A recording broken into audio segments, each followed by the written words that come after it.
This lecture will now shift toward parenting and how shared meanings about parenthood connect to social problems. Remember from Module 1 that identifying a phenomenon as a problem is based on shared meanings and values. Just like any other part of social life, the meanings and values of parenting are socially constructed and vary across time and space. Recall the trailer for the movie Babies from your reading folder, which follows the lives of 4 babies from different parts of the world. Think about how the levels of supervision vary along with the immersion of children into daily life, versus the intentional manipulation of their environment through playgroups and toys. Understandings of childhood and parenting have changed here in the U.S. over time. In colonial times, children were less sentimentalized. They were viewed as tainted by sin and requiring strict discipline in order to grow up into moral adults. Children were also expected to make productive contributions to the family with their labor. At a relatively young age by today's standards, children were either put to work on the family farm or put out at a young age to earn a living via apprenticeship. Children do still work for pay in other parts of the world, although this practice is viewed as unethical by most Americans. Recall the link from your reading folder, which was a photo collection showing children from around the world in their bedrooms. Think about the short bio of Indira from Nepal. Over the past century in the U.S., there has been a shift toward children being viewed as innocent, pure, and in need of protection. Industrialization resulted in changes in the organization of work and family. With the growth of manufacturing labor, work for most Americans moved outside of the home. The boundary between family and the outside world grew stronger. The family came to be viewed as a sanctuary from the competition and self-interested pressures of the capitalist workforce. The modern economy largely ignores the work done within families. Families require wage work to purchase material necessities for survival, but also domestic work and care work. Domestic work is the labor done to maintain the physical well-being of the household, including cooking, cleaning, shopping, etc. Care work is the activity of being sensitive to and attending to the emotional and day-to-day needs of others. With industrialization came the view that men and women had different work roles in society. It became normative, except when the country was at war, for men to generally work in the public sphere, outside of the home, and women to work in the private sphere, inside the home. It became conventional to view women as responsible, and naturally suited for, domestic and care work, and men as morally responsible for financially supporting their family. Motherhood became valorized, highly regarded as a measure of a woman's success, and domestic and care work became relatively undervalued and not viewed as work. These views of men's and women's roles were not inevitable or natural. Instead, they emerged as a result of the specific economic organization of family life during industrialization.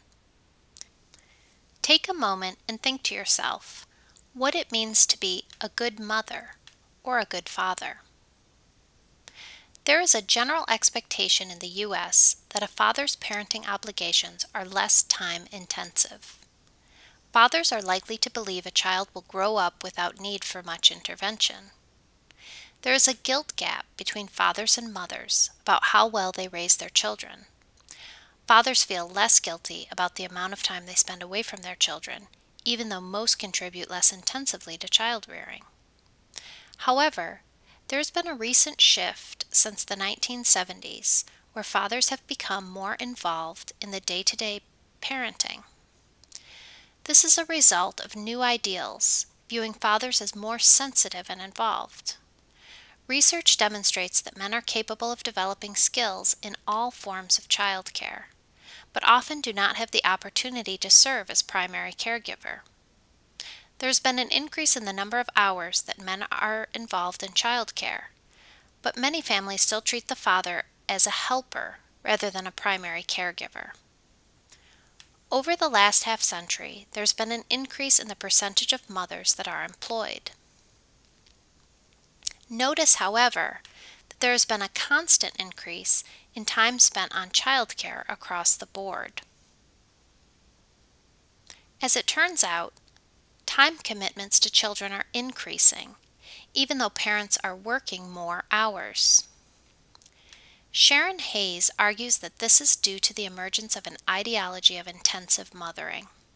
She performed an analysis of child-rearing guides and did in-depth interviews with a sample of 38 mothers from diverse class backgrounds, some of which worked and some of which stayed at home. She wanted to determine beliefs about what good parenting is. She discovered that modern parenting in the U.S. is child-centered. The child is the center of attention. The child's needs are top priority. Parents are increasingly likely to follow the child's lead, acknowledging the child's individuality and listening to the child. Explanation and negotiation are popular parenting tools rather than physical punishment. In many other cultures, and in our nation's past, the child is immersed in the daily life of the parents. The parents' priorities come first, and the child adapts to the day-to-day activities of the parents. Modern parenting in the U.S. is also love-centered. It is believed by parents that love is the basis of a child's goodness and happiness. Motherhood should be emotionally absorbing. Mothers should take away their children's emotional pain by putting the burden on themselves. Also, the mother is responsible for their child's later actions. There are no bad children, only failed parents. She also finds that modern parenting in the U.S. is expert-guided.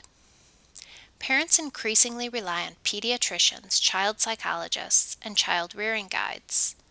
It is believed that parents don't always need to follow advice, but they should work to be knowledgeable. Good child rearing doesn't just happen without the parent putting in the effort. Parenting requires work and time commitment so that parents can stay informed. Finally, Hayes finds that children and mothering are considered sacred. Children must be protected from the world by their parents, mainly their mothers. It is believed that the mother-child relationship should exist outside of the self-interested ideology of the market. Mothers should give of themselves freely and be unselfishly available to their children. When these conditions are not being met, women are often considered bad mothers. As ideology about parenting shifts towards a more intensive model, claims about an increase in bad parenting can emerge, leading to parenting as a social problem.